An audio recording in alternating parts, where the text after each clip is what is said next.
German tanks in World War II are often remembered as unstoppable beasts of war, tigers crushing everything in their path, panthers tearing through Allied lines, and panzers sweeping across continents with flawless precision.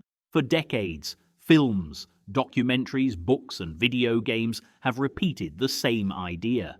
German engineering was unmatched, their tanks were superior, and their failures came only when the Allies finally overwhelmed them with numbers. But when historians went back to the actual German records, wartime diaries, maintenance logs, after-action reports, and lost data, they discovered something far more shocking. Most German tanks were not destroyed by enemy fire at all. They broke down, they ran out of fuel, they got stuck in mud, their engines failed, their transmissions seized, their final drives shattered, they were abandoned, stripped for parts, or blown up by their own crews because recovery was impossible. In some major campaigns, more than half of all German tank losses were non-combat. The tanks that looked unbeatable on paper were often defeated by the simple fact that they couldn't keep moving. The truth is that the legendary German Panzer force didn't just lose to Allied guns. It lost to engineering overreach, poor logistics, brutal terrain, lack of fuel, and the relentless wear of reality. This is the story of how the most feared tanks of World War II were quietly destroyed from the inside out, by mechanics, not missiles. The myth of German tank invincibility began early in the war.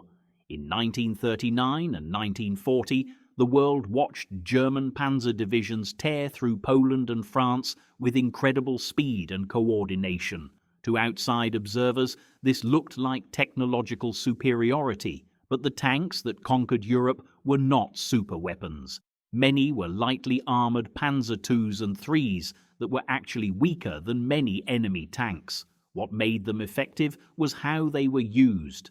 German armour operated with radios in nearly every vehicle, allowing constant communication. They fought with close air support, mobile infantry, and flexible command structures. Their opponents often used tanks as static defences without coordination. The victories were tactical and doctrinal, not purely technological, but public perception turned German tanks into unstoppable war machines. As the war progressed and heavier tanks like the Tiger and Panther appeared, this myth solidified. On paper, these tanks were terrifying.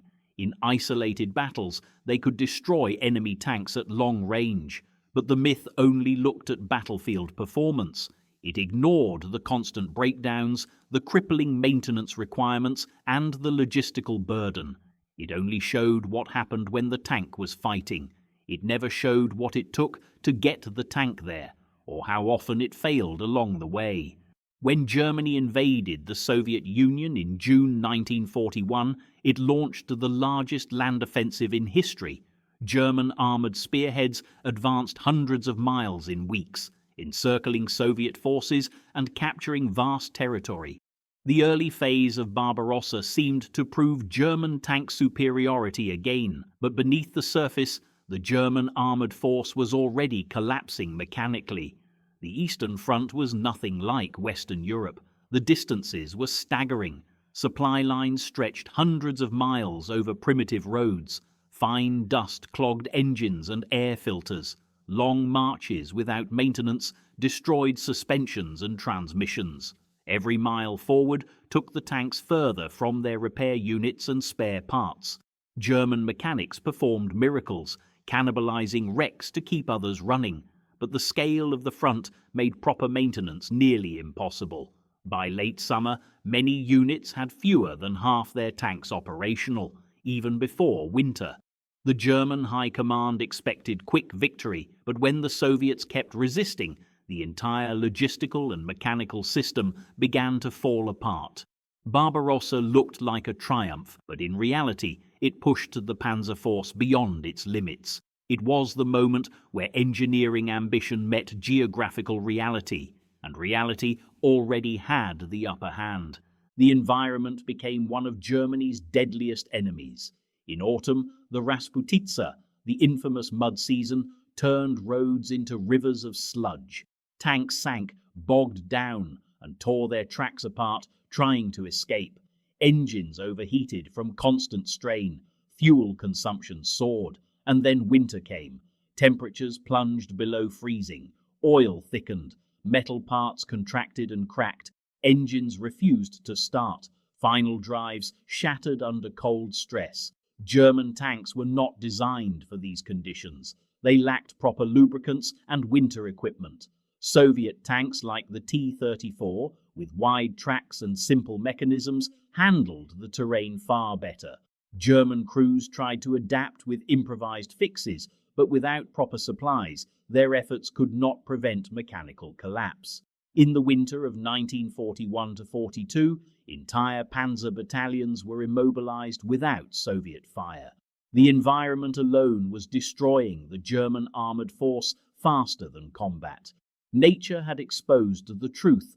German engineering was powerful, but fragile, and war punishes fragility. German tank design followed a pattern: more armor, more firepower, more complexity. German engineers built tanks that could dominate in direct combat, but they sacrificed reliability and maintainability to achieve that. The Tiger I had thick armor and a devastating 88mm gun, but it was heavy, slow, and mechanically delicate. Its transmission and final drives were constantly overstressed. It required constant maintenance and highly trained crews to function. The Panther was even more revealing. Originally intended to be around 35 tons, it ballooned to over 45 tons as designers added armor and firepower. But the drivetrain was not sufficiently upgraded. The Panther's final drives were notoriously weak. Even when functioning perfectly, these tanks required constant servicing. German tanks were like high-performance sports cars forced to operate in off-road endurance races. Allies built tanks like the Sherman and T-34 to be reliable, standardized, and easy to repair. Germany built tanks to win duels. But wars are not won by the best duel. Wars are won by the last tank still running. The Battle of Kursk in 1943 was meant to showcase German armored superiority. The Panther made its large-scale debut. On paper, it was one of the most advanced tanks in the world. In practice, it collapsed. Many Panthers broke down before even reaching the front line. Engines caught fire, transmissions failed, fuel pumps malfunctioned, final drives shattered. Even the German High Command acknowledged the disaster. During the battle, more Panthers were lost to breakdowns and mines than to Soviet tanks. Kursk marked the moment when German mechanical failure became impossible to ignore. Power without reliability was worthless. The Panther could dominate when working, but if half the fleet never reaches combat, design brilliance is irrelevant. Kursk showed that German engineering was not the future of warfare. It was a mechanical liability. By late 1943, German armored divisions still looked strong on paper. Reports might list 100 tanks assigned, but operational availability, the number of tanks actually ready to fight, told the real story. Many divisions had less than half of their tanks running at any given time. Some had as few as 20%. The rest were stuck in repair, awaiting parts, or abandoned. Operational readiness steadily declined as the war progressed. The more advanced the tanks became, the worse availability got. The Tiger II, or King Tiger, was even more powerful than its predecessors, but also even more unreliable and fuel-hungry. The German army could not keep its own tanks running. Production numbers meant nothing if the tanks were constantly broken. Combat strength is not how many tanks you own. Combat strength is how many tanks can move, fight, and survive the day, and that number kept shrinking. A tank is only as strong as the supply chain behind it. German logistics were never built to support massive, complex armored forces across huge distances. Fuel shortages plagued the army constantly. Spare parts production was chaotic. Constant design changes meant parts were not standardized. Panthers built in different factories had different internal configurations. Mechanics often couldn't find the right components. Even when the parts existed, moving them to the front was nearly impossible due to Allied bombing and overstretched rail networks. Recovery vehicles were also scarce. When a tank broke down or was damaged, it needed to be towed. Germany never built enough recovery tanks to handle the demand. As a result, countless tanks that could have been repaired were abandoned simply because they could not be recovered in time. German logistics could not support German engineering ambition. The armoured force was eating itself alive. Normandy in 1944 is one of the clearest examples of how German tanks were lost without ever seeing battle. Allied air superiority made movement during the day nearly impossible. Supply convoys were strafed, rail lines were bombed, fuel tankers were destroyed before they reached the front. German maintenance units were constantly relocating to avoid artillery and air attacks. Repair facilities had no security and no stability. Tanks that were damaged were left behind because recovery was impossible. Crews often destroyed their own vehicles to prevent capture. Modern analysis of German loss records in Normandy shows that at least half of all German tanks were lost due to fuel shortages, mechanical breakdowns, or abandonment, not direct enemy fire. The Allies did not need to destroy every German tank in combat. They just needed to make it impossible for them to be repaired, refueled, or replaced. Normandy proved that logistics wins wars, and Germany had already lost that battle. In the early years of the war, German tank crews were highly trained professionals. They knew how to drive carefully, how to maintain their vehicles, and how to handle the complex machinery under stress. But as the war dragged on and casualties mounted, experienced crews were replaced by rushed, poorly trained replacements. These new crews were handed extremely complex machines like the Panther and Tiger, but they lacked the skills to operate them correctly. Improper driving caused gearboxes to fail and transmissions to overheat. Crews skipped maintenance under combat WWII. Field repairs were done incorrectly. The machines themselves were fragile, but bad handling made everything worse. War is not just about equipment, it is about the people using that equipment. As Germany lost its experienced crews, the mechanical situation collapsed faster. A Tiger in the hands of a veteran crew was deadly. In the hands of an exhausted, barely trained crew, it was a breakdown waiting to happen.